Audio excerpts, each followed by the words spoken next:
How's it going, everybody? Andrew here with another point.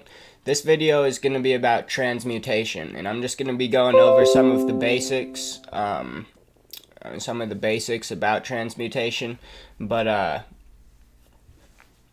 yeah, there's a lot of other videos on YouTube that talk about transmutation, and they're all really good, videos to check out. They're all going to give you more of the base knowledge on what transmutation is, and they're going to have a whole bunch of scenarios in which they can put transmutation into a real life situation and show you step for step how to change, one thing to another thing. But there's not a whole lot of videos out there that actually explain what transmutation is at its most basic components. And so that's what this playlist is going to be about, is just me trying to express what transmutation is to me, how I've used it in my life, and how it's pretty much like a master code to being able to overcome anything in your life. So back in the day, transmutation was something that was used in alchemy. So they would take like a rock, or they would take like copper or something like that, and they would turn the rock into like iron, or they would turn the copper into, silver or something like that. And so that's where the term transmutation came from, was alchemy. But what all these alchemists searched for their whole lives was this thing called a seer's stone. And what the seer's stone is it was pretty much the necessary ingredient to transmute any kind of base metal into gold. So iron, copper, bronze, silver. If you had this seer's stone, then you could transmute any base metal into pure solid gold. And so it's interesting how we kind of adopted that term for psychological reasons, because you'll have something like depression, and you can look at depression as, base metal. You can look at depression as iron, and you can look at anxiety as bronze or something, and you can look at, all these different mental, psychological problems and stuff that we have to experience. They're base metal. They're the starting part. It's not something that's wrong with you when you have those things. It's just simply part of existence. That's what it is. But if you have this seer's stone, then you're able to transmute that base metal into gold. And so this playlist is going to be about me just handing over the seer's stone to you, because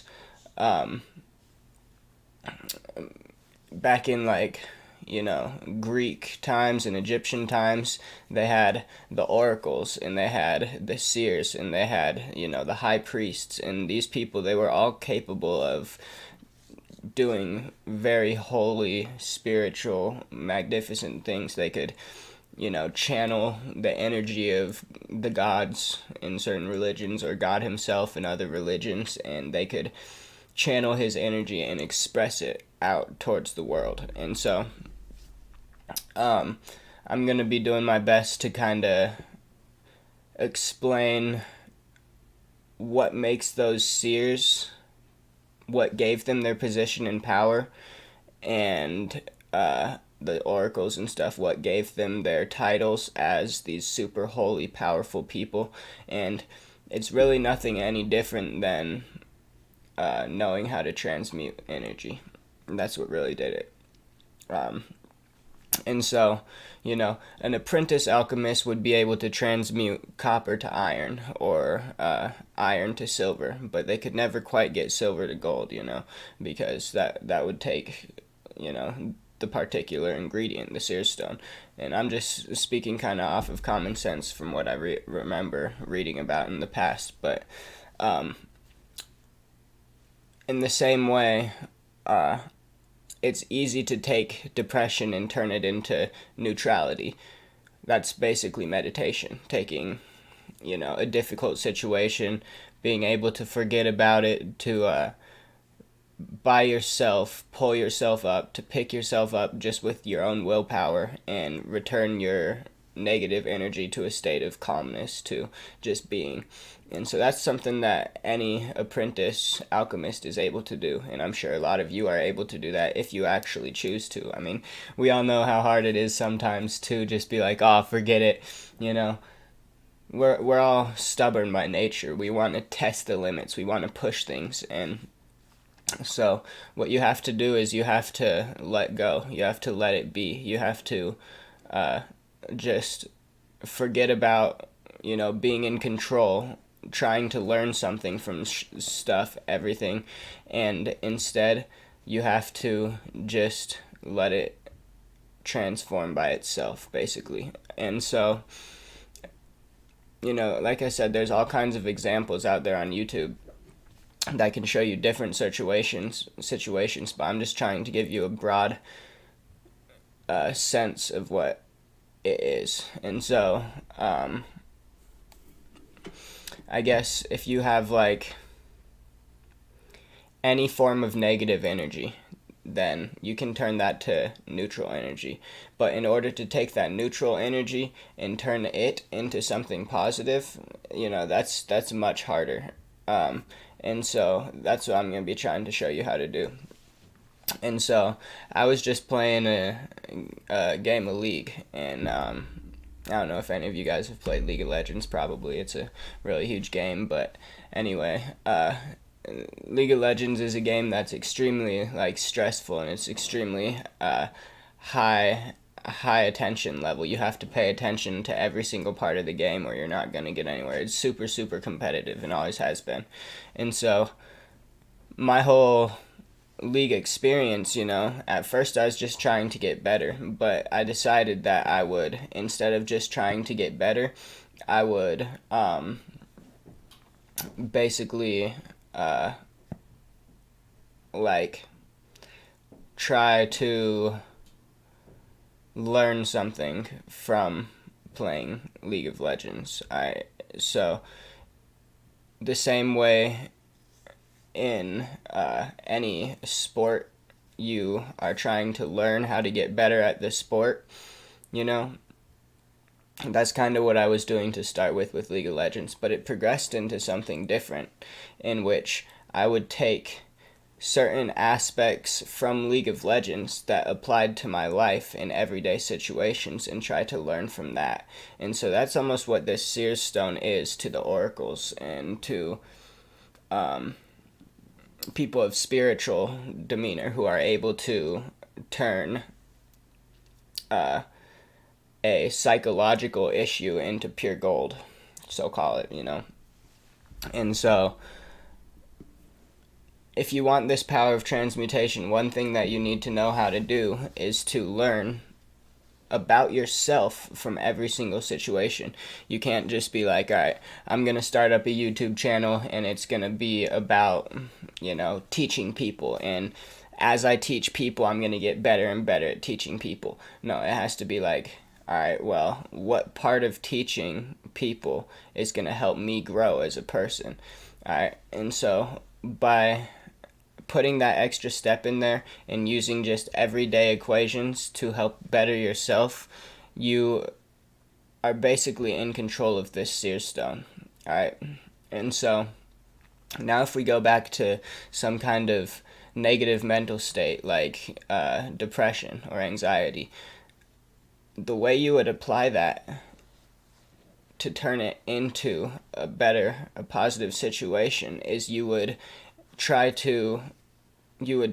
take that negative state, and instead of trying to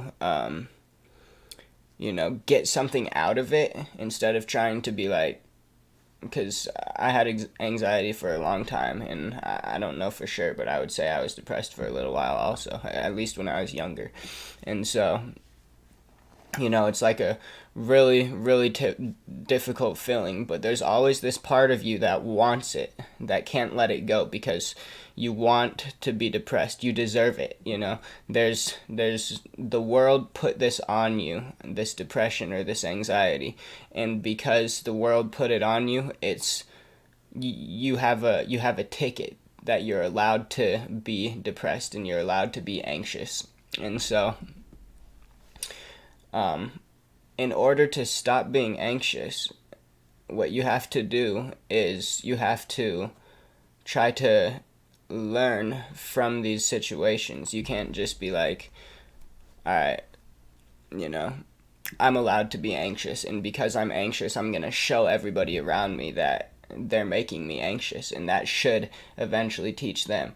You can do that, and that's what most people do, but that's like apprentice level alchemy, all right? And what you want to be able to do is take it and completely turn it into something better. And the way you would do that in that situation is you would try to actually go to those people and confront them and say, hey, you're making me feel anxious. You made me feel depressed, bro. And that's like the roadblock for both of these disorders, or whatever you want to call them, is as soon as you go try to talk someone, the anxiety just ripples and ripples and ripples and bubbles and bubbles and bubbles until you're completely incapable of talking. And depression is the same way. Anytime you go up to those people that have made you feel that way, they're liable to just say you're crazy and make you feel 5 times worse. So it's even more difficult to express yourself. So that's the end goal, is to, be able to confront them face to face, rather than just expecting that the energy that you're giving off is going to teach them, because it's really not. They don't care to learn, all right? And so what you need to do is take the extra step and try to learn how to use anxiety, the signal that says, hey, you're feeling anxious, you're feeling depressed. As soon as you start to feel that, you need to teach yourself how to use that as a cue to basically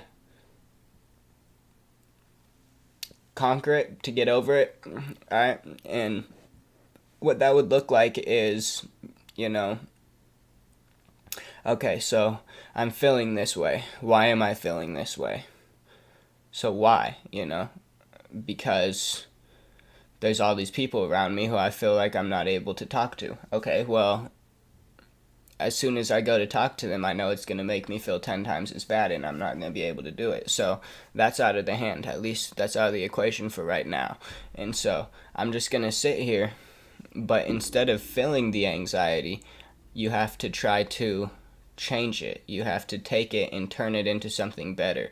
And all it really takes to do that is to let go, to let it be, because the feeling of anxiety, it's like, oh, I don't want to just sit here and feel that, it's a terrible feeling. But that's literally what you have to do to get over it, is you have to just sit there and be like, all right, even though I feel this way, everything's okay, everything's okay, everything's okay. It's alright. I'm still Andrew, I'm still who I am, and I'm still going to be able to confront any of my problems that come. And so then, once you return back to that state of normality, then you have to go the extra mile, go to those people and make a permanent change. Say, hey, you made me feel this way. I literally had to sit on my butt for 20 minutes thinking about ways to get rid of the feeling, so that I had the courage to come up to you and ask you if you could please stop treating me that way. And just by having that little extra effort that you put in, no one in their right mind, and if they do just completely ignore you, they're not good people, and you can just cut them out of your life. But anybody who is a good person and a good influence on your life, they're going to listen. They're going to say, oh, dang, I didn't even realize that I was doing that, because a lot of people haven't experienced these kinds of things. And so that's what transmutation is at the most basic level, is being able to take a negative situation, self-reflect on it, rather than just, letting it, learning about soccer, or learning about League of Legends, or learning about math. You have to apply math to everyday situations. You have to apply science to everyday situations, and you have to apply soccer to everyday situations, and then that's going to help you grow as a person. And as you grow as a person, you're going to get closer and closer to reaching that end goal that you're shooting for. And that's the seer stone right there. Once you are able to actually do that, then you have the power to take a negative situation and turn it into a positive situation. And that right there is what gave these oracles and these high priests such a miraculous power that other people could undeniably, there was no way that they could deny that these people had something special. And it's funny because every single one of us have the ability to do it. And now that we're in modern times, you know, the idea of a seer is just a joke, because it's like, well, you know, if I want to talk to God, I just say, hey, yo, brother, you know, how you doing? And so now that we have the ability to look at it from that point of view, the only step we have is to take control of our lives, to take the negative aspects of our lives and turn them into more positive aspects. And so that's pretty much the gist of this first video. That's going to be, you know, the basics is what I'm going to call it. And I'm going to get deeper into it. There's a lot more that I can probably say on the topic. So I'm going to post more videos on transmutation to give you a better grasping and understanding of what it is that I'm talking about. But yeah, it's crazy how in the past these things were viewed as absolutely prestigious titles, but it's really something as simple as having the courage to stand up to your fear, not letting it hold you back, and then conquering it. So yep. If you want examples on how to conquer different scenarios, then they're all over YouTube. Just literally type in how to transmute depression to a love for life, how to transmute sexual drive to, you know, whatever, and that's gonna bring up a video guaranteed that somebody's made to teach you how to do those things. But I'm actually trying to give you the key to do it yourself, and if you can listen and you can hear it out, then, you know, all you have to do is take it and start using it. Start taking boring everyday situations and using them to absolutely change your life for the better. Alrighty, that's it. I'll catch you guys later. Have a good one.